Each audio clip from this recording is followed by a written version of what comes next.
Just ahead on American Black Journal, Delta Sigma Theta Sorority celebrates its 100th anniversary. We'll talk about the history of the African-American sorority and its commitment to public service. And the nation celebrates the 100th birthday of late civil rights icon Rosa Parks. We'll hear from some people who paid tribute to Miss Parks' legacy during the National Day of Courage event at the Henry Ford Museum. That's all coming up next. Lindsay wants to know. So I'm curious, what's DTE Energy doing to improve their customer service? Why don't we take a ride over there and let Rachel tell us? Hello. Hello. Take a walk with me. Here at DTE Energy, we're working very hard to improve our service, like answering every call under 1 minute and resolving the issue on the first call. Wow, no passing the buck, huh? Nope. And plus, we're adding over 100 customer service jobs right here in the state of Michigan. I need to get a real job. I'm going to send your application. Thanks, Rachel. DTE Energy. Know your own power.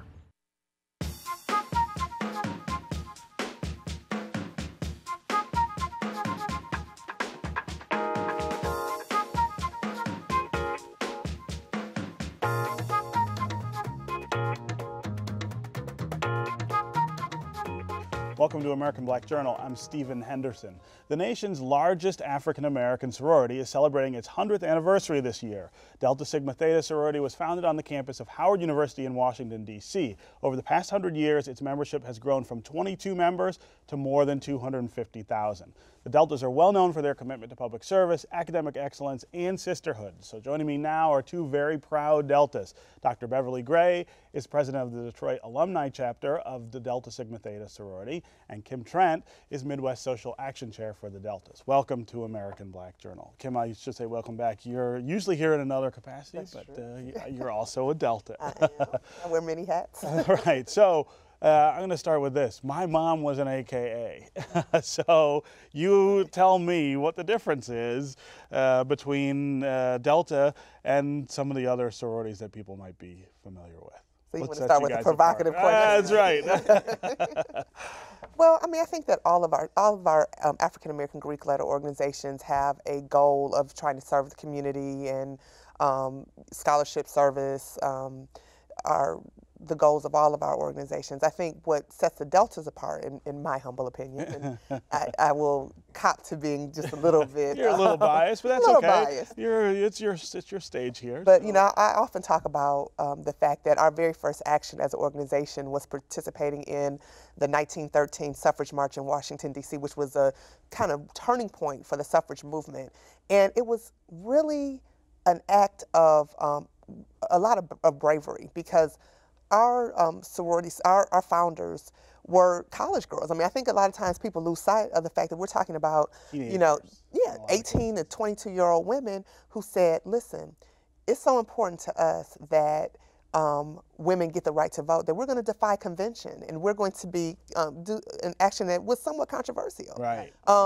And so I think that that's what sets Deltas apart. I think that we are an organization that has never been afraid to really use our voices for social justice. And I mean, obviously we do a lot. Social justice is not the only thing that we do. I mean, we're very involved with educational projects and helping to improve physical and mental health and economic development and other things. But I think that that first action, the fact that we did that instead of, you know, having a tea or having a mixer, the very first thing we did, our public debut was this provocative act. I think was this act, right? And you've got an event coming up commemorating that suffrage march too. We do. On March 3rd, we'll be in Washington, D.C., in our nation's capital, reenacting the Women's Suffrage March. And so I'm so excited to be going, and I know Kim is going as well. But there will be thousands of us from all across the country coming together to, again, dare to be different and dare to make a difference. Right. And one of the things I want to just point out is that of all the organizations, first of all, they did not want us in the parade initially, because the white feminists who were fighting for suffrage at the time thought that it might offend some of their Southern sisters. So we really had to kind of force our way into that initial march. But I think it's really significant that 100 years later, we're the only organization that marched in the 1913 parade that still exists. Coming back, is that right? And not only coming back, but we're actually leading the charge. This is very much a Delta Sigma Theta production, although we will have feminists from, you know, every race and color and all over the country who are coming in for the event. So we're really excited about that. Yeah. Think back to 1913. That's not a time when you had a lot of African Americans in colleges. The opportunities were nowhere near what they were now. Talk about the sort of founding of this sorority and what that might have been like for that very small group of women. Well, I think, okay. Okay, Kim. Well, I think that, you know, our 22 founders, as you mentioned, I mean, it was a very honored place to be an African-American. That's rarefied air in 1913 to be even a college student at all. And so I think that our founders really thought that we had a special obligation because we are, you know, to use Du Bois's term, the talented 10. Right. That we had a special obligation to really get out there and work for our sisters and brothers who maybe did not have the benefit of a college education. So I think, you know, just to, when you think about that, because I mean, just think back to when you were 20 or 21 years old. Not all of us have that same level of commitment. Sure. And so I think the fact that they started something that, you know, I think they had very good intentions and they thought would have impact, but to think that 100 years later, more than 250,000 members all over the globe who are serving humanity. We're a United Nations non-governmental organization.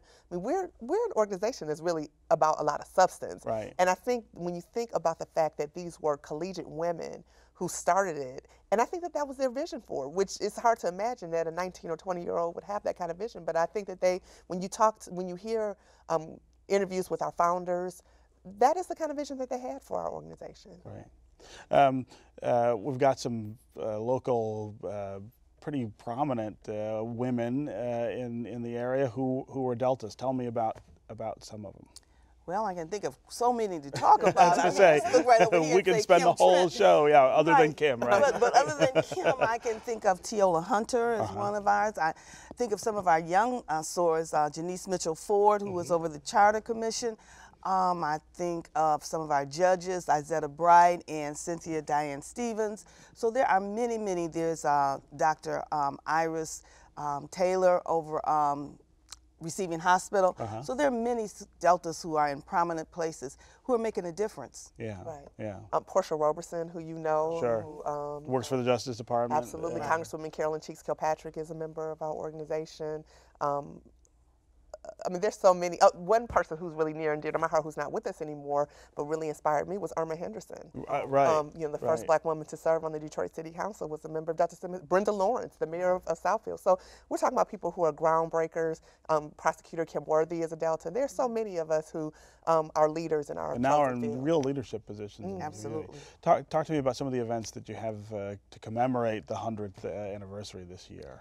Well, let's just start. We started the year January the 1st, and we were out in California at the Rose Bowl Parade. Right. Now, that was historic. Yeah. And there we were, the first African-American female organization to be in the Rose Bowl Parade. And that's how we kicked off 2013. And then we moved from there and went to D.C. Well, actually went to New York and took time to go on all the morning shows and just shared with the nation that here we are, Delta Sigma Theta Sorority, celebrating our 100th. And then we went on to D.C. and celebrated, because our actual founding is on January 13th.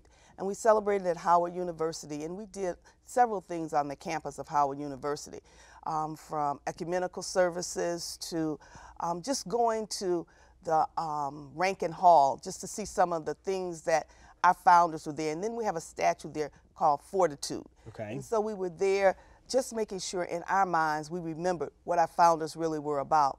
But while they were in D.C. Tell me a little more about that statue. Well, let me finish this part. Go ahead. While they were in D.C., some of them, we were here in Detroit, and we talked about what can we do. So while they were celebrating in D.C., we celebrated here in Detroit and had our own ecumenical service. And then we had our own rededication service. And Fortitude is a statue that says to us, this is what we're about. If you think of fortitude, it's about greatness. It's about being humble. It's about knowing who you are and your worth. And so as we go always to Howard, and as I go to D.C., because I'm from D.C., I always go on the campus of Howard University and look at that statue and say to myself, this is why I joined this organization. This is who we are and what we're all about. Right. And you've got some events coming up, service events coming up here in Detroit as well. Right. just this past week for Valentine's Day, we always do something which we call our love celebration. So in the morning, we go to the Detroit Public Schools and we mentor, we talk about scholarships. I had the opportunity to go to the Charles Wright Academy for Arts and Sciences, and I read to 2 kindergarten classes, and so that was just so rewarding. Yeah. And then later on that day, we went over to Pequot Square, and we served a meal for our veterans, and we call it Love Our Veterans because we want them to always know we appreciate the service that they have provided to this country. Yeah. And then from there, we do several feedings during the course of the year. So coming up, we'll have our soup and sandwiches at Crossroads, which is another event. And then we have a program we call Embody, where we work with our young men, and we will be having workshops with them on, again, scholarships, how to utilize their money, and how to take care of situations that you run into in school and just in life. Yeah.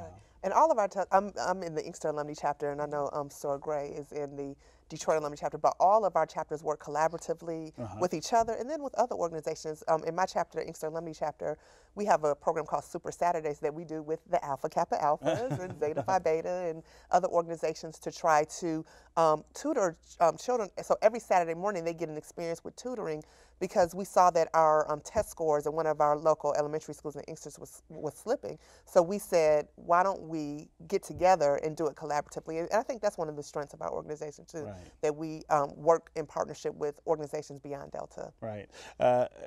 At the Rosa Parks celebration that I mentioned in the open, I had some Deltas on to talk about the Rosa Parks Scholarship Foundation and some other things. And I said something, and they corrected me. I talked about pledging, and they said, "Well, we don't pledge anymore." And I didn't know about this. This is a change to the way that sororities and fraternities work when I was in school. Right. We now have a process called membership intake, and we no longer pledge. We do not want to have that stigma that it used to be that you're pledging. We want to bring members into our organization because we are about public service. And so as we bring them in, we want them to really understand who we are and what we do on a daily basis. Right. And so when you're seeing the kids who are joining organizations like Delta now, what do you see in them in terms of that, harkening back to that initial idea that they had, this idea of service and social justice? How much are you seeing that in the eyes of these young people?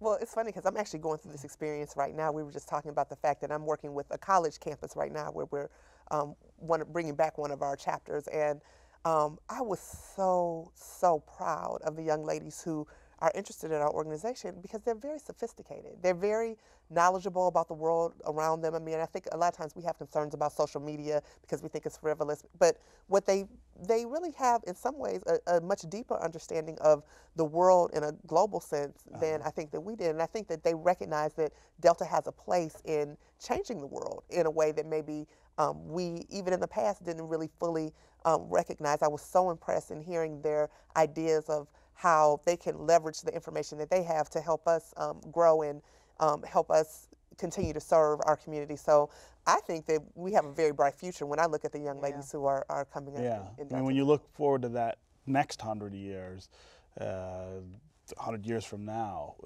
what will Delta be then? Delta will still be meeting the needs of the communities where we are.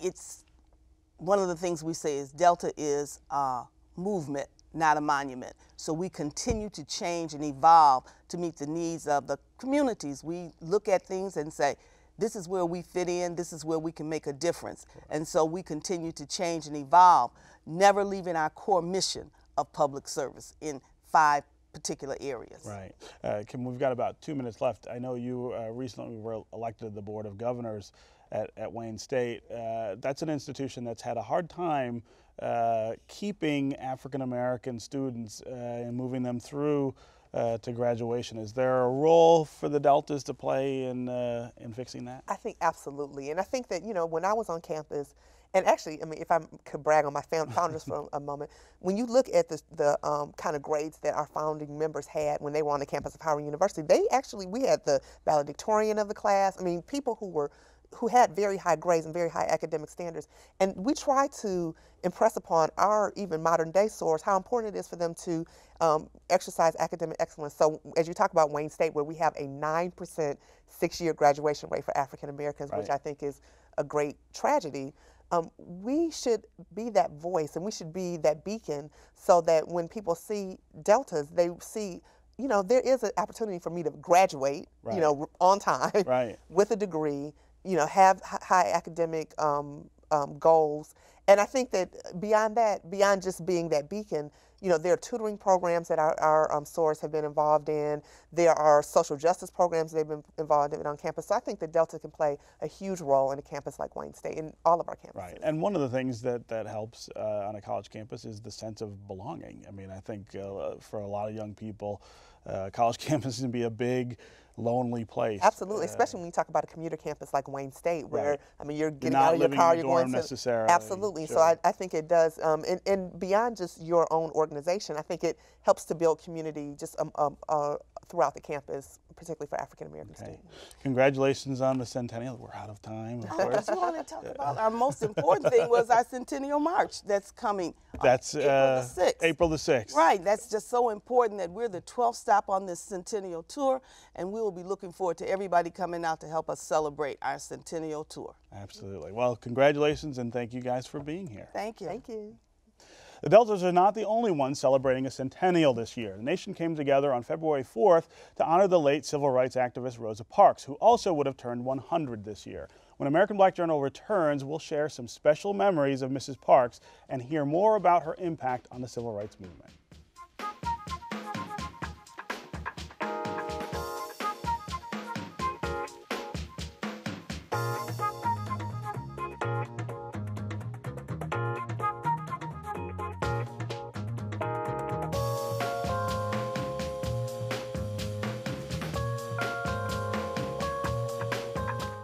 The late Rosa Parks, often referred to as the mother of the civil rights movement, would have turned 100 years old on February 4th. In observance of her birthday, the U.S. Postal Service unveiled a stamp in her honor during the National Day of Courage celebration at the Henry Ford Museum in Dearborn. The museum houses the bus Mrs. Parks was riding when she refused to give up her seat to a white man in Montgomery, Alabama in 1955. I was proud to host Detroit Public Television's all-day coverage of the festivities honoring Mrs. Parks. I spoke with several local and national figures who shared stories and personal memories of the civil rights icon. Here are some of the excerpts from those interviews.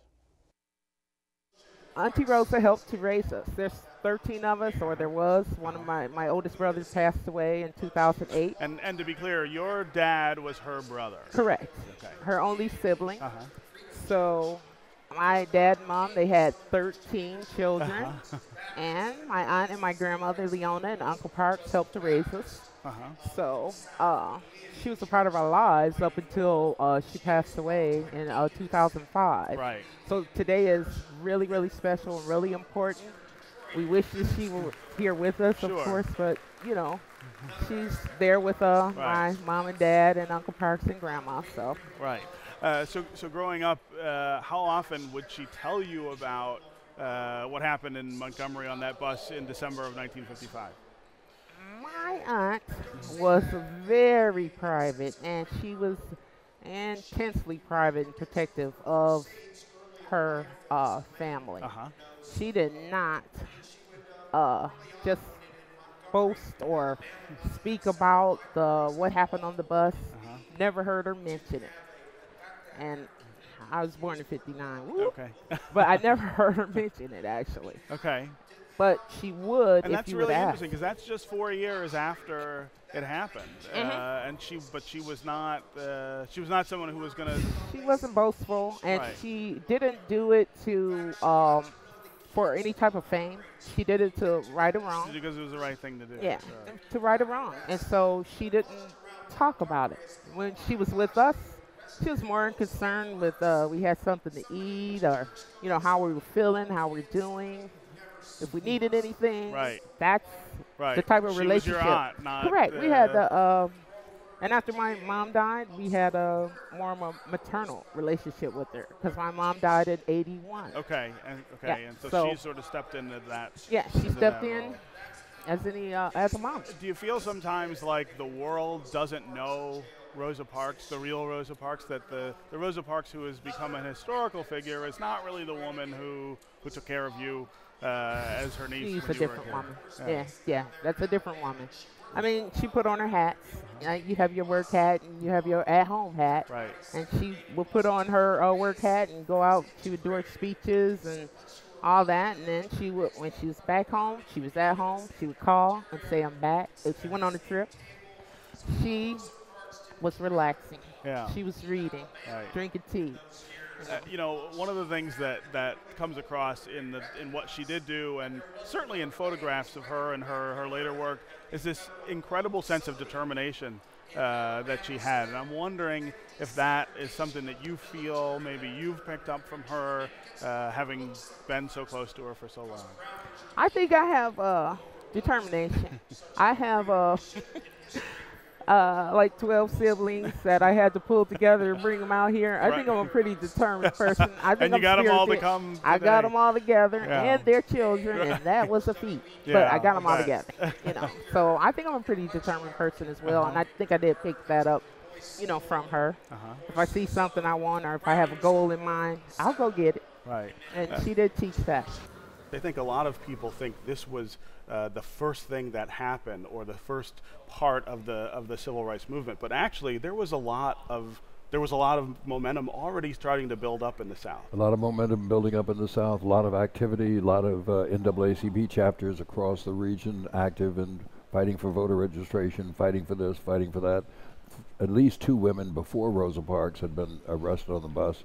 But Rosa Parks is the first person to plead not guilty, Right. and therefore And trigger challenge a court case that resulted in integration of the buses. So she's a true heroine of all this story. Right. Somebody said to me, Martin Luther King didn't make Rosa Parks. Rosa Parks made Martin Luther King. Right. And so what part of this movement were you involved in at that point?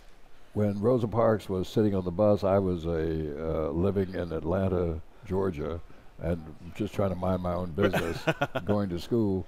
But in 1960, I became involved in the sit-in movement and helped to found the Student Nonviolent Coordinating Committee, and later worked for them for 5 years. Right, right. This is 9 years before the passage of the Civil Rights Act, 10 years before the passage of the Voting Rights Act. What was it about this particular event that seemed to catapult this, you know, toward actual change? Well, the Montgomery bus boycott was like a trigger. Like people outside of Montgomery said, "Oh, we can do that. We can do that. If they did it there, we can do this here." Or said, if they can act in this way, we can act in this way. It opened the door for a lot of people to say, I can be involved in this movement. I don't have to be an enormous speaker like Dr. King. I don't have to be, all I have to have is a little courage. Right. And Rosa Parks proved what courage was. Right. It really is something to see this kind of outpouring and celebration around Rosa Parks. It's so exhilarating, though. It is just amazing and so well deserved. And Rosa Parks, for such a long time, has been one of my heroines. You know, that quiet courage, steely determination. Right. Never gave up. Right. Never stopped. Yeah. Being an agent for social change. Right. And right. fully engaged. Yeah. And you know, everyone I think is familiar with the stand she took on the bus in Montgomery in 1955, but people seem less familiar maybe with the fact that was one in a long line of activist actions for her, and that continued long into her future. It continued when she moved to Detroit. To Detroit, sure. And she became such an important member of Congressman Conyers' team. Sure. For example, he talked about today how she was the one that called Reverend King and asked him to endorse Representative Conyers when he was running for office, right, and he did. 64. And John Conyers admitted today that he doubts if he would have had that kind of political career Right. if it hadn't been for Rosa Parks stepping in calling Dr. King, to get him to endorse, giving his endorsement, because he never gave endorsements like that during that period. Sure. A lot of your work is about black women in history and African-American history, and in particular their role in the civil rights movement. And I sort of feel like you're an important key to trying to place Rosa Parks in all of that context. I've seen you've been doing a lot of that today on stage with some of the other presenters. Well, one of the things that is difficult for somebody like Rosa Parks, when for 40 years or more we've heard this one narrative of this quiet, demure woman who never raised a voice and, was just the epitome of black respectability and what have you, is that people sort of took that as representing all there was that was important or that we needed to know about Rosa Parks. And now with this new scholarship out, people are discovering just how complex she was and just how engaged she was in so many different kinds of struggles. It was a great day here in Detroit. We'll see you next time on American Black Journal. Lindsay wants to know. So I'm curious, what's DTE Energy doing to improve their customer service? Why don't we take a ride over there and let Rachel tell us? Hello. Hello. Take a walk with me. Here at DTE Energy, we're working very hard to improve our service, like answering every call under 1 minute and resolving the issue on the first call. Wow, no passing the buck, huh? Nope. And plus, we're adding over 100 customer service jobs right here in the state of Michigan. I need to get a real job. I'm going to send your application. Thanks, Rachel. DTE Energy. Know your own power.